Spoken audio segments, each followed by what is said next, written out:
Okay, good morning. Thank you for telling me.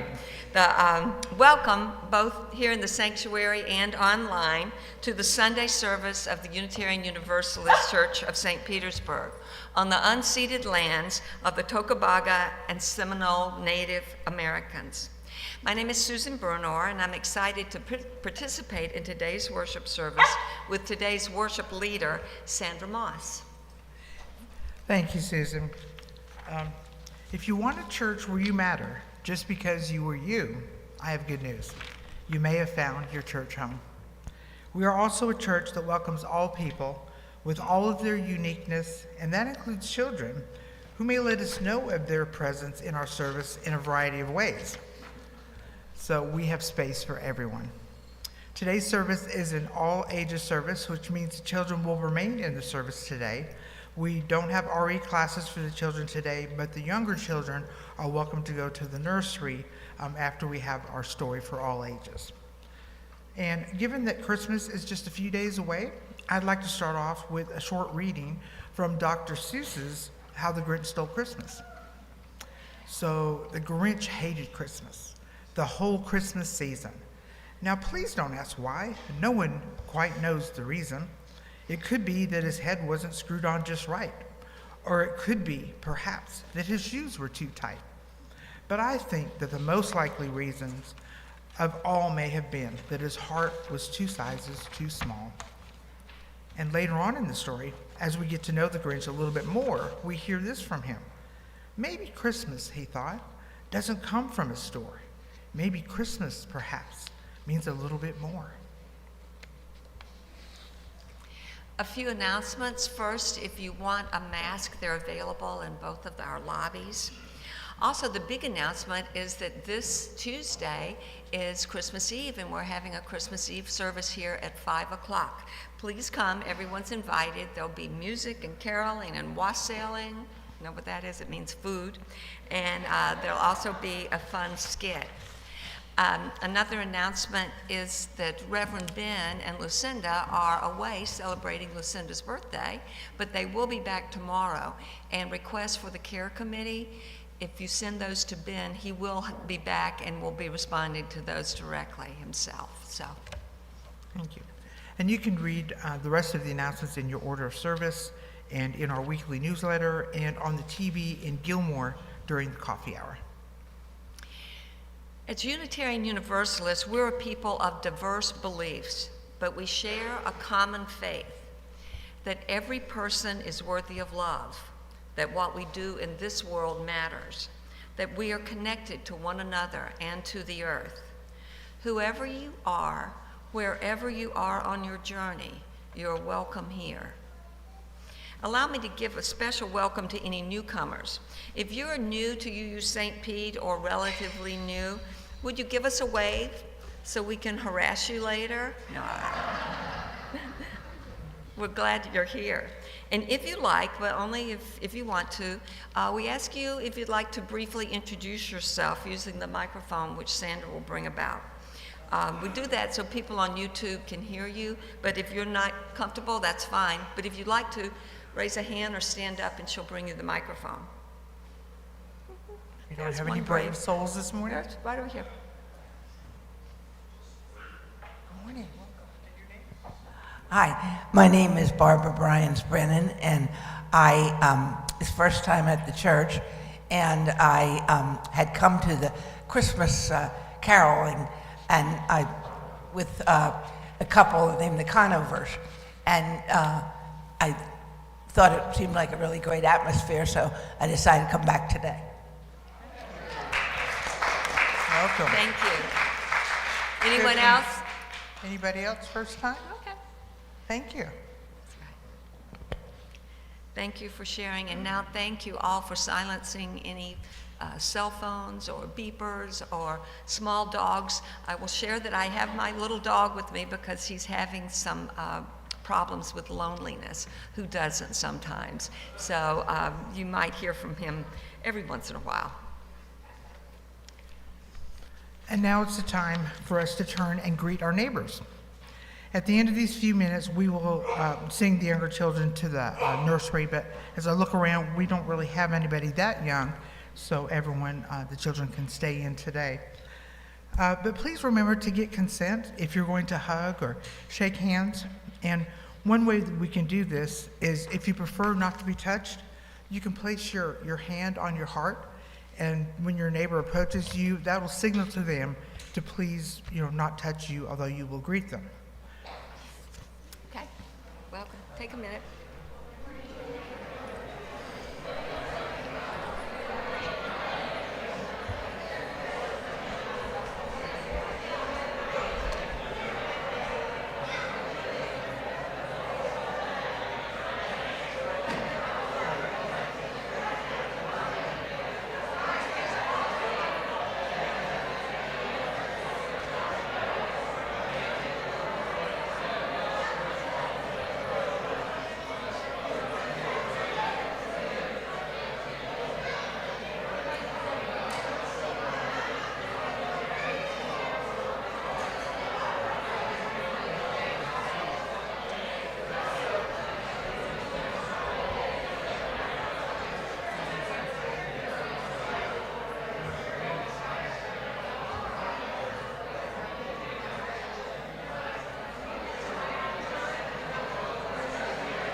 Let's get settled down. Let's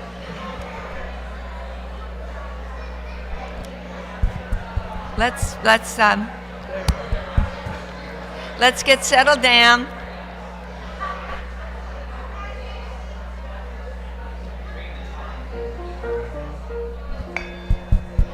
Can we get settled down and get started?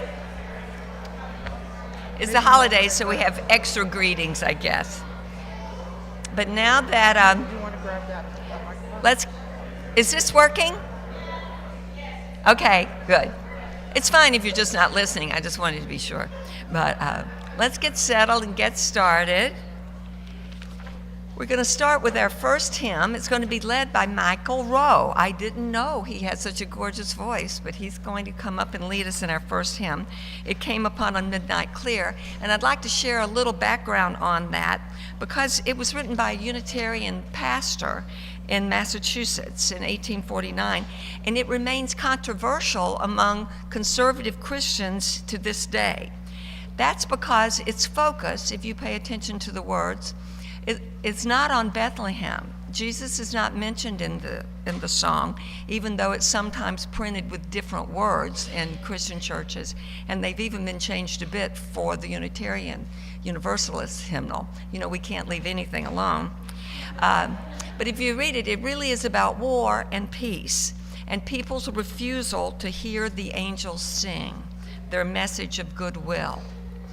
One protesting modern theologist wrote just recently that no Christian church should sing this song because it was just, quote, 19th century liberalism. To which I say, let's stand as we're willing and able and sing this beautiful, scandalous song. It's number 244 in the Gray Hymnal. It came upon a midnight clear. And here's Michael. Please join us and stand.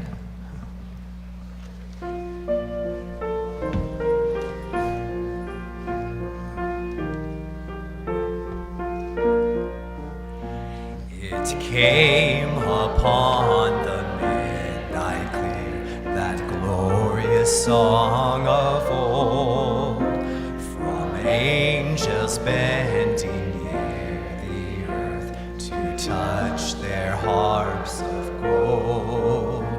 Peace on the earth to all goodwill, from heaven's we bring. The world in solemn stillness lay to hear the angels sing. Still through the cloven skies they come, with peaceful wings unfurled, and still their medley music floats o'er all the weary world. Above its sad and lonely plains they bend on hovering wing, and ever o'er its babel sound the blessed angels sing. But with the woes of war and strife the world has suffered long. Beneath the angels' strain have rolled 2,000 years of wrong. When we who find the woes hear not the love song that they bring, oh hush the noise of battle strife, and hear the angels sing.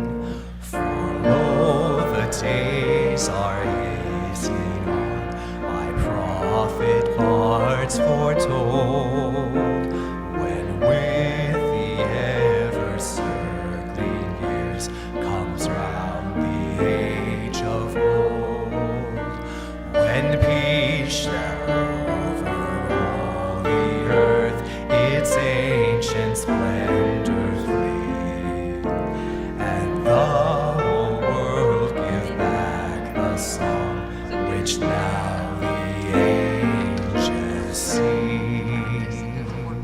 Thank you. You may be seated. Please remain standing, sorry.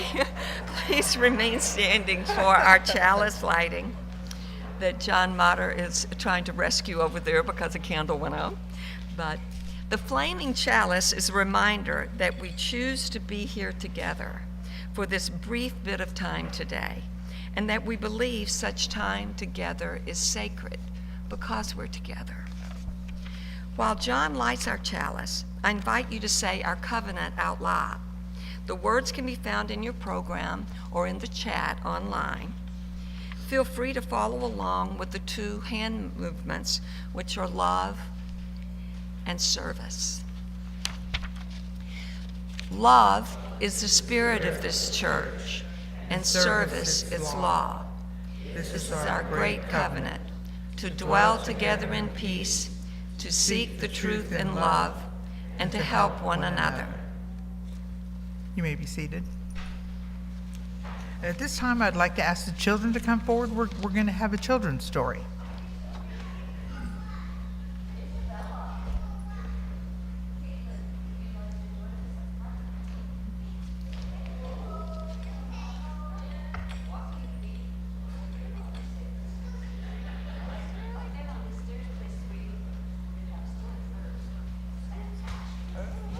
I can't pick it up.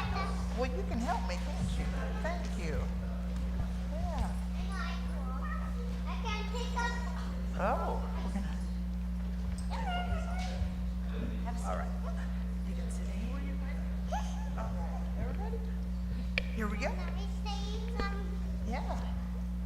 So, the name of this story traditionally was The Giving Tree. And we're going to have a little bit of a different ending today because it's now called The Tree Who Set Healthy Boundaries. So, yes. Hey, baby. So, once there was a tree and she loved a little boy. And every day the boy would come and he would gather her leaves and make them into crowns, and he played king of the forest. And he would climb on her trunk and swing from her branches and eat apples. And they would play hide and seek. Can I say some? What would you like to say? It's all about the tree. You're right. And when he was tired, he would sleep in her shade. And the boy loved the tree very much. And the tree was happy. But time went by, and the boy grew older. And one day, the boy came to the tree, and the tree said, "Boy, come and climb up on my tree, on my trunk, and swing from my branches, and eat apples, and play in my shade, and be happy." And the boy said, "I'm too busy to climb trees. I want a house to keep me warm. I want a wife, and I want children, so I need a house. Can you give me a house?" And the tree said, "Okay, hold up. This is already getting out of hand. Look, I was fine with giving you the apples to help you get on your feet. They'll grow back next season anyway. But no, I'm not giving you a house.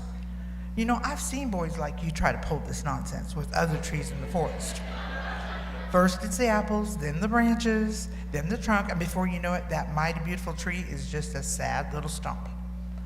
Well, look here, boy, I love you like family, but I am not going down like that." "And while we're on the subject," the tree said, grabbing him by the collar of his shirt, "I recognize friendships evolve over time, and we may not see each other as often because you don't have time for your tree friends. But we used to be real tight. Now it feels like I only see you when you need something. How do you think that makes me feel?" Good. You think so? I don't know, let's see. The boy took a long breath. He felt a sour rumble in his stomach because he realized he hadn't considered his friend's feelings. "I bet it makes you feel bad," said the boy. "Yes, boy, bad. I can't even remember the last time you asked me how I'm doing." "How are you, tree?" said the boy. He really wanted to know, so the tree told the boy all the gossip from the forest and introduced him to the family of red squirrels that had moved into her trunk. And while she was glad for the company the squirrels provided, she was concerned about the long-term health effects.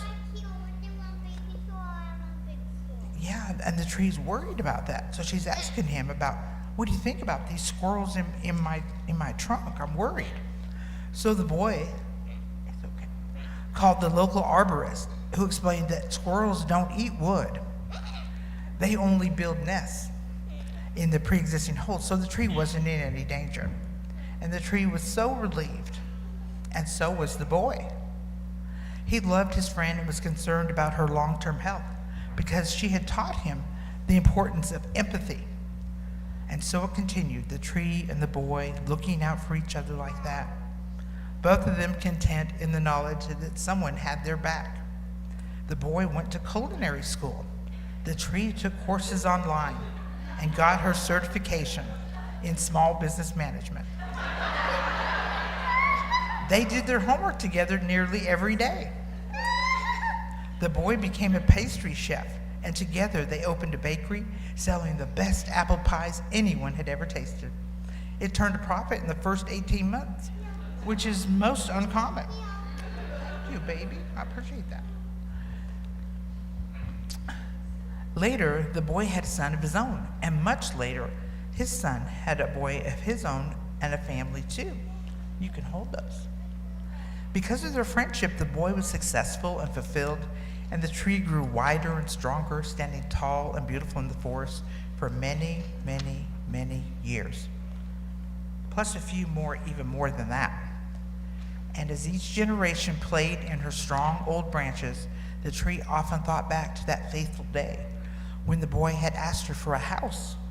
In truth, she would have gladly given him her branches to build one. She would have given him her trunk to build a boat.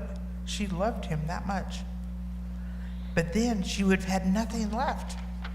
Not for herself, not anyone else. And there never would have been a home for the red squirrels.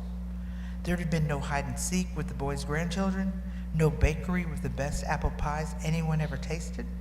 Setting healthy boundaries is a very important part of giving. It assures you'll always have something left to give. And so the tree was happy. Everyone was. The end. Yay. Yeah. And so now, okay.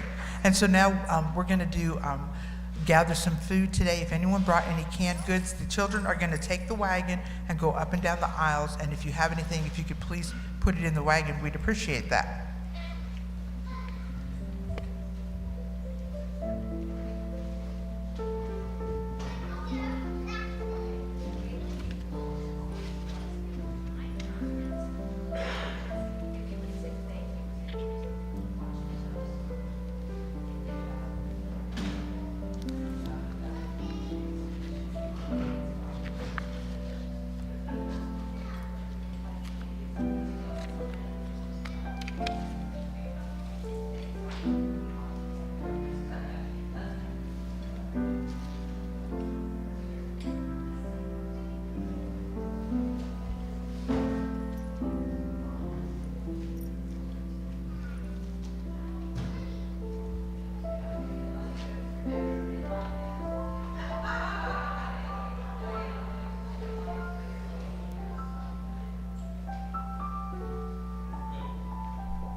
That's a good job, kids. Thank you.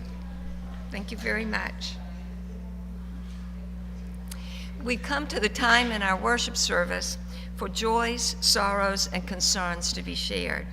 Those of you on YouTube Live are not in this room, but your presence is still felt. Please type your joys or concerns or sorrows into the text chat. If you have one to submit during the week, please write to Reverend Ben at minister@uustpete.org.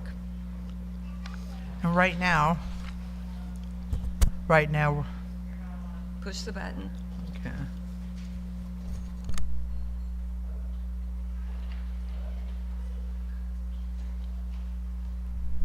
Can y'all hear me? Good. So, we're going to ask John to come up and place a stone in the water for each item submitted this week. John's going to help us out. And if you have additional cards that you filled out and want to bring up, please do so at this time, or ask a neighbor to bring it up for you. The first one I have is a sorrow from me, actually, for my friend Lisa Melson, whose daughter Summer died suddenly this week. And we have from Ryan Antinori, he has a joy of quality food. He has a sorrow of not being able to get any financial charity, and he feels concerned that the American Negro is under violent attack. This is a concern from Rachel Williams. She wants to let you know that if you want to help war-torn Gaza, you can look up Gaza Soup Kitchen on Facebook or the website. And this is from Millie Jones. She says that Carrie Conover fell and fractured her pelvis. She will be using a wheelchair for a while. Do you have one from Ann Freystedt? I wanted to mention a concern for Ann Freystedt that the building that she lives in suffered a fire recently, and she's going through a lot of trauma with that. And that's all we have. Okay. And also, I think someone had a special announcement. Were they coming up about today being a special day? It's Sandra's birthday. Well, happy birthday. Okay. Thank you. Happy birthday to you. Happy birthday to you. Happy birthday, dear Sandra. Happy birthday to you. Happy birthday. Thank you very much. I can't think of a better way to spend my birthday. Thank you. Okay. And we will place a final stone in the water for those joys and concerns that remain in our hearts, perhaps too tender to be spoken out loud, and also for those people who don't have a community with which to share. Let's take just a moment, and then we'll do our responsive reading. If you'll start. So please join me in our responsive reading, which is printed in your program. May our hearts not become calloused by the never-ending incidences of oppression and hatred that so many face every day. Rather, may we keep our hearts open to the positive efforts of so many people causing good trouble in the world. May we have the strength to demand and gain the right for all people to have a safe place to sleep, health care to keep them strong, and the knowledge that their lives matter.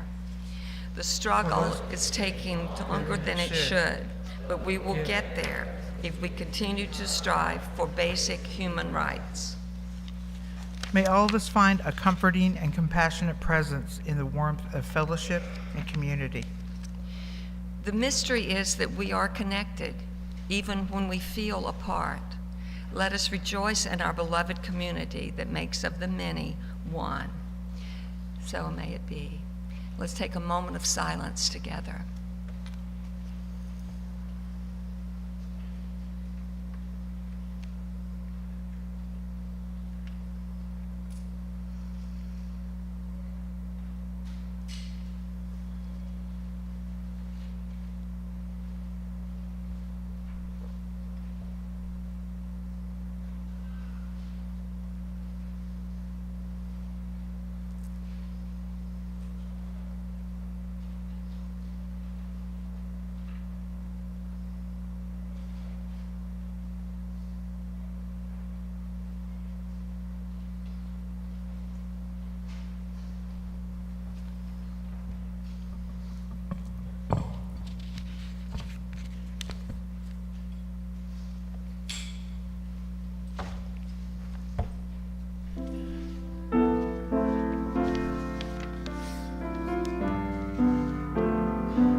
Spirit of life, come unto me.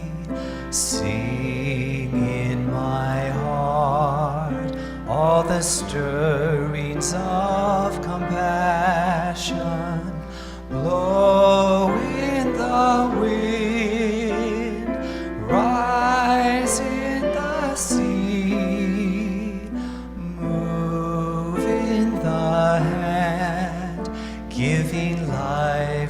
shape of justice. Roots hold me close, wings set me free. Spirit of life, come to me, come to me. Thank you. Wasn't the children's story delightful? Can you hear me? Good. I'd like to take my time this morning to share another story and an offer with everyone. This week, many people are telling the Hanukkah story of a rather small miracle that meant so much. And some families are sitting around the dinner table telling family stories that just get better and funnier as time goes on, and maybe a little less true, but that's okay. And the whole Western world right now seems caught in a celebration of one story, one called the greatest story ever told in the movie, The Christmas Story. Now, many UUs don't have strong beliefs about Jesus' divinity or supernatural powers, though some of us certainly do. But all of us can agree that it's a beautiful story. A newborn baby, sweet, quiet animals, a brilliant star, someone, angels, singing about peace and goodwill, a child who will grow up to preach about everyone having an abundant life. Since a story is always the best way to communicate, I'd like to share one that lifted my heart recently. It's from the author Elizabeth Gilbert of Eat, Pray, Love. You may know her. I was stuck on a New York City bus during rush hour. It was filled with cold, tired people. They were deeply irritated with one another and with the world in general. A pregnant woman got on. No one gave her a seat. Suddenly, the driver said on the intercom, "Folks, I can't do anything about the weather or the traffic, but here is what I can do. As you get off the bus, I will reach out my hand to you. As you walk by, drop your troubles into my palm, okay? Don't take them home to your families tonight. Just leave them with me. At the end of my route, I promise I'll throw your troubles in the river." Everyone burst out laughing. Looking around, all the faces gleamed with surprise and delight. At the next stop, just as he'd promised, the driver reached out his hand and waited. One by one, each person placed their hand just above his and pretended to drop something. Some laughed, some teared up, but everyone did it. The driver repeated that same lovely ritual all the way to the river. We live in a hard world, my friends. Sometimes you have a bad day. Sometimes you have a bad day that lasts for years. You long for the light, but don't know where to find it. But what if you are the light? What if you are the very agent, the very angel of illumination that a dark situation begs for? That's what this bus driver taught me, that anyone can have the light and be the light at any moment. Well, UU St. Pete friends, I'm not your bus driver, but I do have an offer. At the end of the service, I'm going to stand over here by the door with my hand out, and you can drop your troubles there if you like. Then I'll throw them all in Mirror Lake. And I'll wish you all a Merry Christmas, a Happy Hanukkah, and an abundant life. Our anthem is also a story by Steve Sanderson, the Scrabble Man.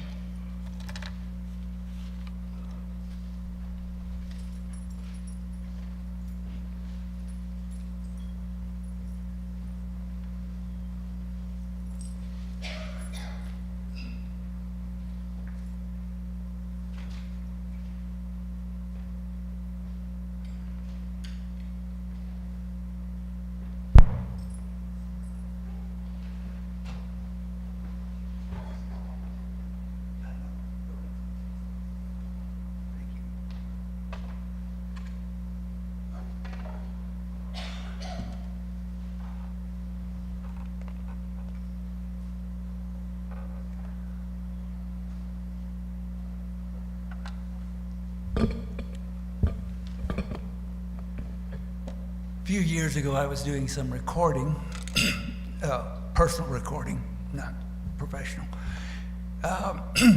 trying to record some stuff for my children, both of what I had written and stuff that I had played when they were younger, and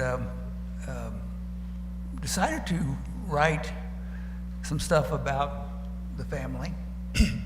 And this is a song about my wife's father, who was really probably as much a father to me as my own father was. But he never said much. I think he died thinking that everybody thought he was inferior. But I had a deep respect for him, for his intelligence, for just the way he lived. This is called The Scrabble Man.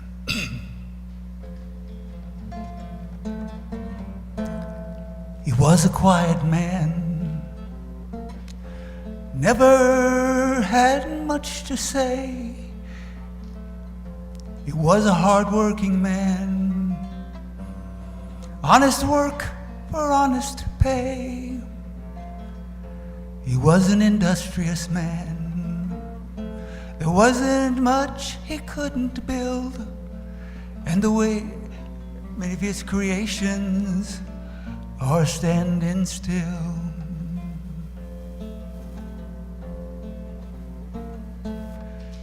He was, it's there.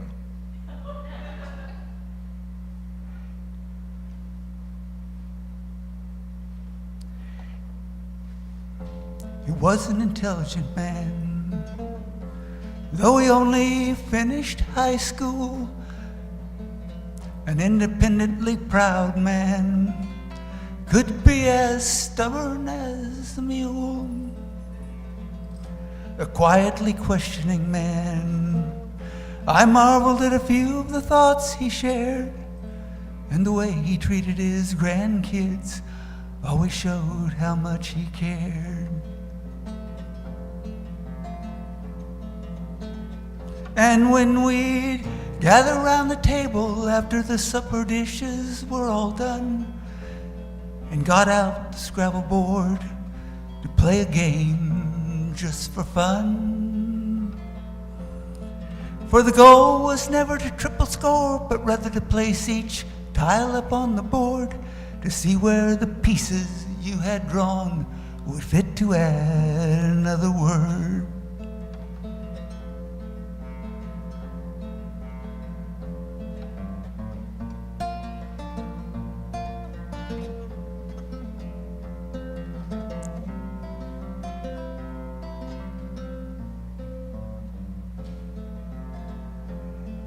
And most times when we'd finished, not a single tile was left unplayed. Each piece had found a place to contribute in the communal mosaic we had made. And though words were never spoken, somehow we came to understand a lesson about how life could be lived, playing a game with the Scrabble Man.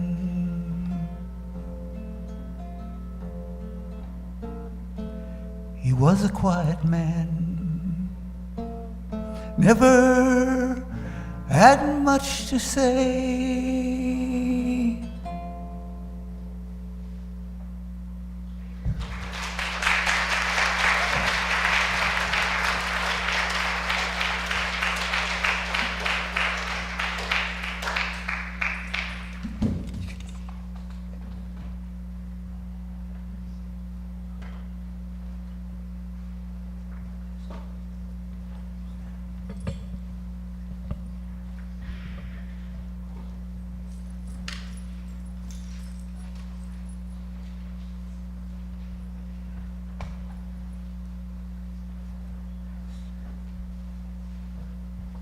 So, the topic today is presents or presents.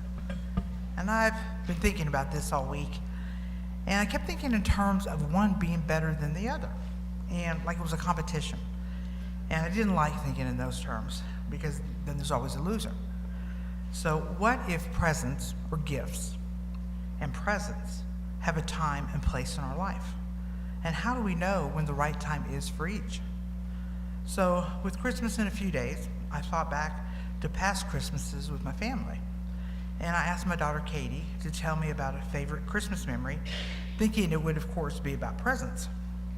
She said, I remember the time when you had your nonprofit and your board had not signed a paycheck for you in several weeks, and it was right before Christmas. And my friend Bobby Joe was complaining to me about her Christmas presents. Bobby Joe had found out that her parents had gotten her computer that she had asked for, but it wasn't an Apple computer, and so she was angry and complaining about how her parents had ruined her Christmas. And Katie said, I knew her parents worked hard, and if it was at all possible, they gave her everything she ever asked for, and they often went without to do it. And Katie said it made her so angry to hear her being so unappreciative of what she had. So she said to her, let me tell you about my Christmas presents. We have a tree because it's an artificial one that my mom's had for years. But underneath that tree are empty boxes and pretty bags filled with colored paper to look like we have something. And on Christmas morning, when I open those empty boxes from my mom, I'm going to say, oh, it's a hug. Thank you, Mama. And I said, Katie, I asked for a favorite Christmas memory, and somehow that sounds like the crappiest Christmas you ever had. Do you think maybe it's your most memorable Christmas rather than most favorite? And she laughed and she said, yeah, I think you're right. It probably was not the favorite, but it was a memory about presents, and I thought that's what you were going for. So count on your kids to keep all of those memories alive. But she also reminded me that when she grew up, she was understanding about giving to each other, even in hard times, and that the physical gift may not be remembered, but the times that we spent together, those were remembered. So when I think in terms of physical gifts, why do we give gifts to each other? Is it out of a sense of obligation? Which often leads to people feeling overwhelmed this time of year because there are so many people to get gifts for, and then the money and the time, and it just begins to feel like too much pressure. What message are we trying to convey when we give a gift? I love you. I appreciate you. You mean the world to me. Or I'm thinking of you. At this time of year, we seem to have a long list of people to get gifts for. Our kids, our parents, our friends, our coworkers, and then we often find ourselves working to check everybody off that list. And then that becomes the goal, and we lose sight of why we're giving the gift to begin with. The whole process can end up feeling like a burden or a chore to get finished so we can have that off our plate and then enjoy the holiday. The end goal is Christmas Day, all the presents under the tree, and finally I can sit down, relax, and be done with it. And many people end up feeling like Christmas is something to get through, to get to the other side of, because of so many expectations from ourselves and others of what it should be, and we can't enjoy it in the moment. And that brings me to the concept of the other presents. Can I be present in the moment if my goal is to just get through it? And what does it mean to be present in the moment?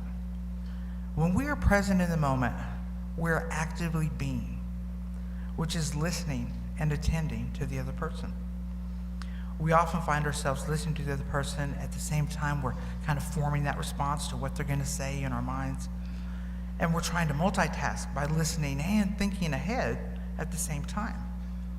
Well, what if we slowed down and we breathed in the moment, looked deep into the other person's eyes, and just listened? What if we listened to the words, the cadence, the tone, the emotion, and the body language all at the same time? Don't we all want to be heard? How do we know when we've been heard? Is it by the wisdom of the words of the reply from the other person?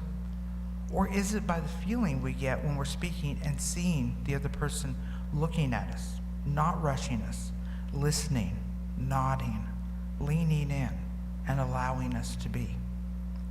Can you remember a time when you felt truly heard and seen by another person? Do you remember that feeling of acceptance for who you are and who you were in that moment without judgment? That's a gift we can give each other. And how freeing it is for the person who's listening to know I don't have to solve this person's problem or be the smartest person in the room. I just have to be present. I just have to listen and care. And by not trying to solve the problem, I'm sending the message to the other person that I have confidence in their ability to take care of their own problems. I'm letting them know that I see them as competent. And I believe we do have the answers to our own problems within ourselves. Sometimes we need a little help accessing those answers. And one way to access them is by having someone there to listen, so we can say out loud what's been going round and round in our heads. Sometimes just being given this time and space to be heard is enough to be able to access our inner wisdom, to find our own answers. What a gift we can give each other to just be present, to listen, to care, to show up. In focusing on being present, I'm reminded of the power of silence.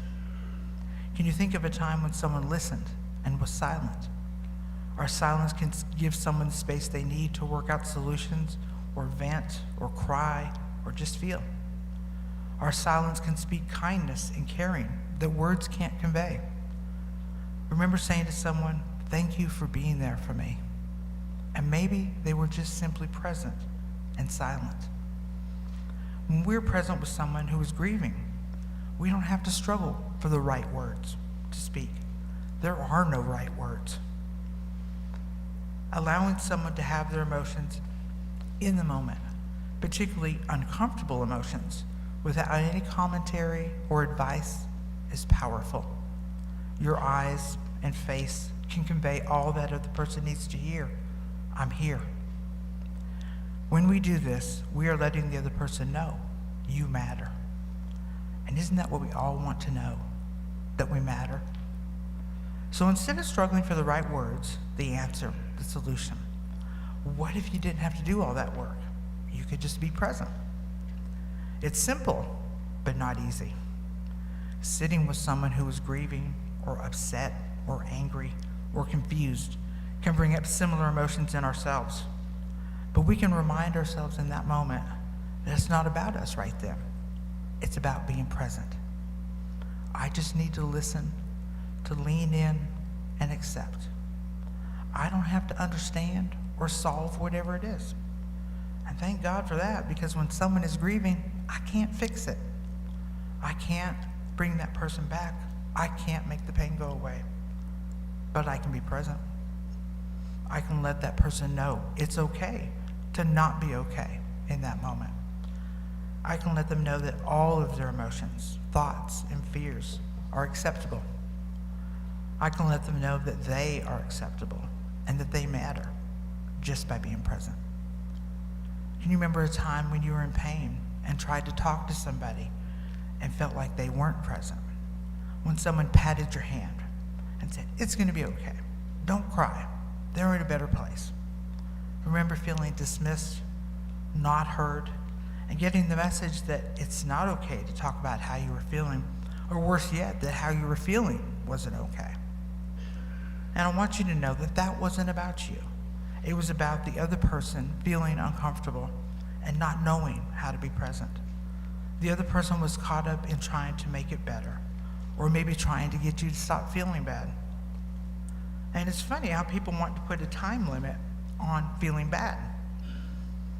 Has anyone ever said to you, "Okay, you've been laughing long enough now, let's put an end to this"? No. But somehow we've gotten the message that we need to limit the time spent expressing so-called negative emotions. But what if we didn't label our emotions negative or positive or good or bad, but just simply emotions that are? They're a part of us, equally important, valuable, and worthy of expression. We have a range of emotions for a reason. They all help us in some way. It is just as okay to be angry or sad as it is to be joyful and excited. What if we were given the same space for anger and sadness as we are for joy and happiness? What if we welcomed all of our emotions instead of judging which ones are worthy of expression and which ones need a time limit if expressed at all? Maybe people wouldn't have problem with anger issues or depression or anxiety or regulating their emotions if we had the freedom to express them all. What if being accepting of ourselves and others meant accepting all of our emotions? What if we had a curiosity instead of a fear about anger and sadness? What if we had a curiosity about these so-called negative emotions and wondered what they have to teach us?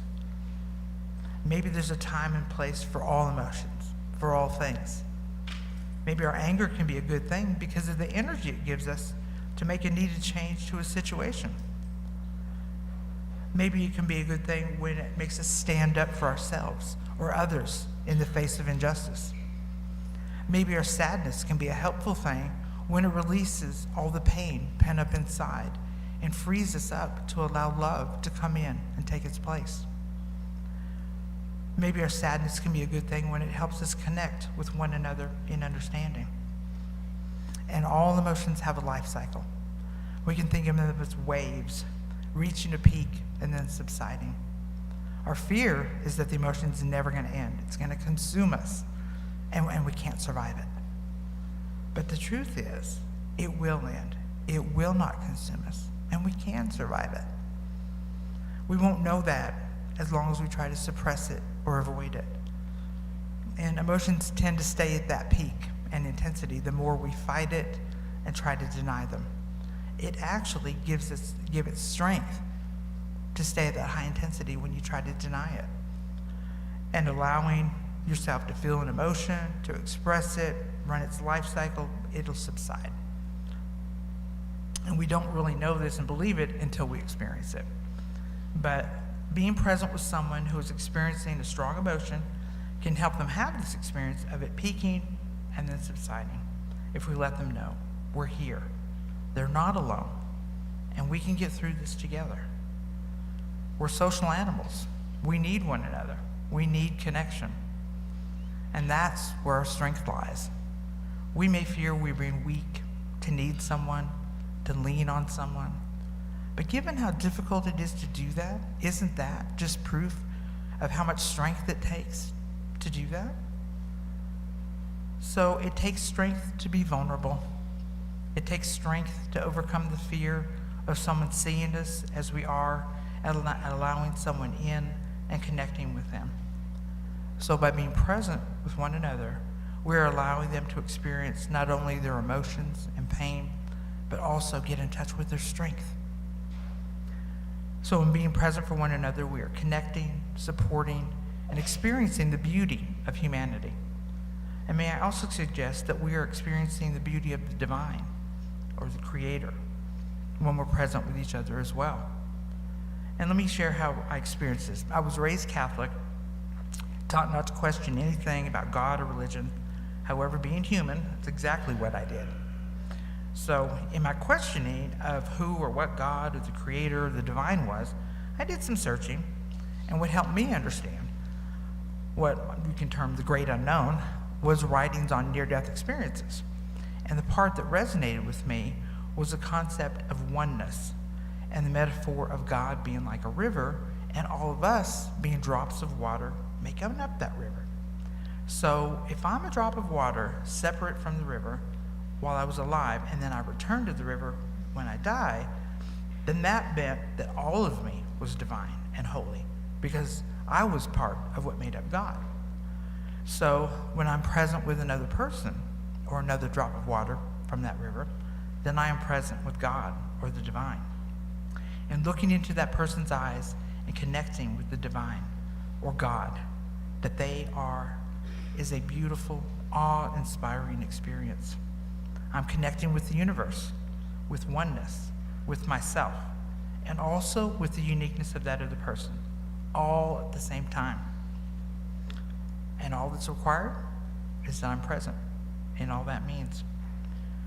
So given all the presence has to offer us, I invite you to take the time to be present with one another in all your glorious imperfection.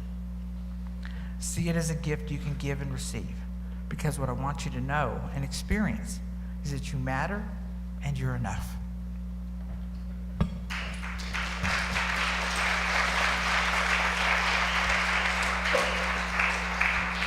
Thank you, Sandra. We gather here to learn and strive together. Let's now offer what monetary gifts we can to ensure that we take care of this place. In the sanctuary, the offering will now be given and received while Tim plays for us.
Gifts generally offered are gratefully received. Our final hymn is We Three Kings. It's number 259 in the gray hymnal. This one is kind of notable because it was written in the United States or in Pennsylvania in 1857. It's considered the first Christmas carol, popular Christmas carol, to be written in America. So please rise as you're willing and able, number 259 in the gray hymnal.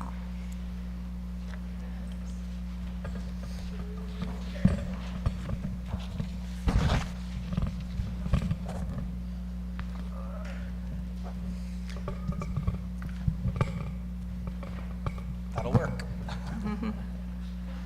Hey, watch the last 4 bars of the song. The language is different than you might be used to.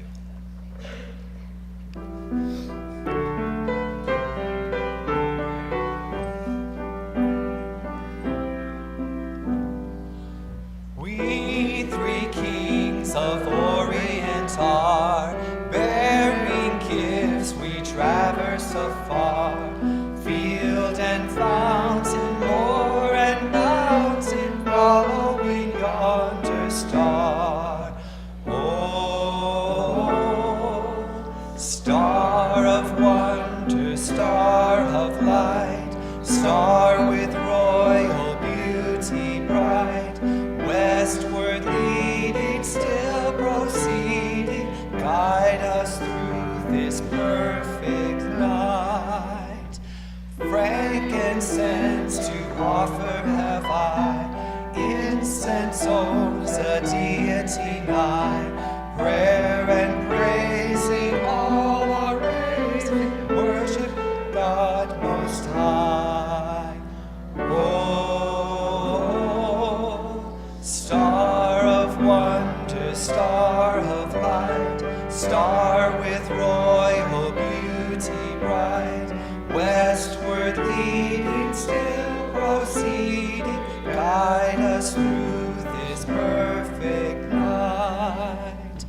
Myrrh in line its bitter perfume, breathes the life of gathering gloom, sorry sighing, bleeding, dying, sealed in the stone cold tomb. Oh, star of wonder, star of light, star with royal beauty bright, westward leading, still proceeding, guide us through this perfect night. Born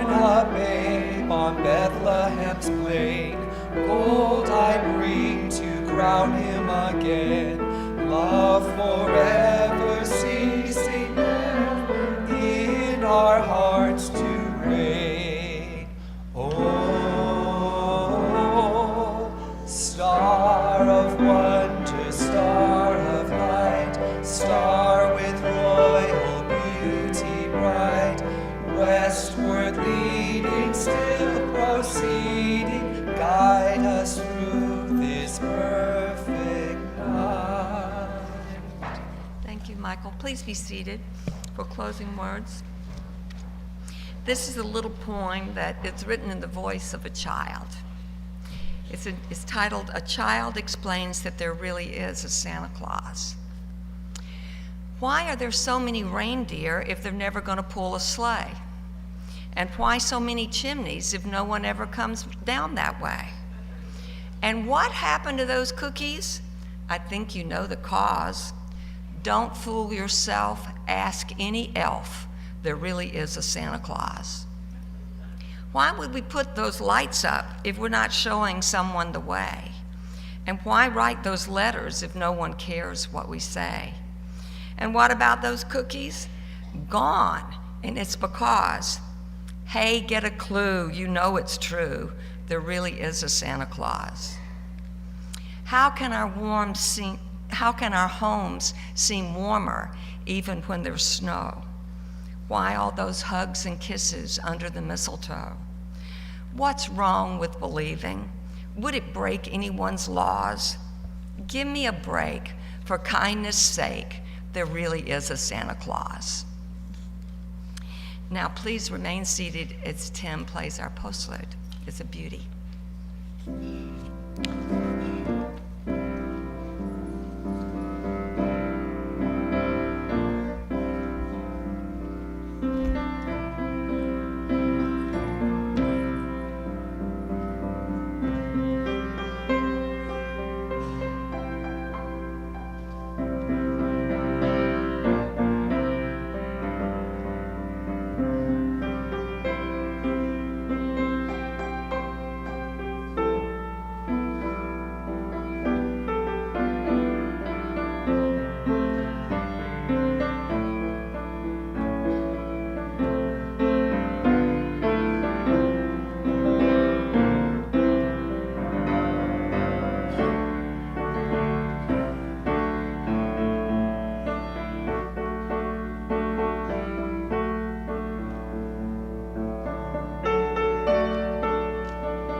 We invite you to follow along with the hand gestures, the light of truth, the warmth of heart, and the fire of courage, as John extinguishes our chalice. And the words to UUSP's traditional chalice extinguishing are in your order of service and online in the text chat. We extinguish this flame, but not the light of truth, the warmth of love, or the fire of courage. These we carry in our hearts and out into the world. Thank you. You might want to join us for coffee next door. Thank you.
very happy.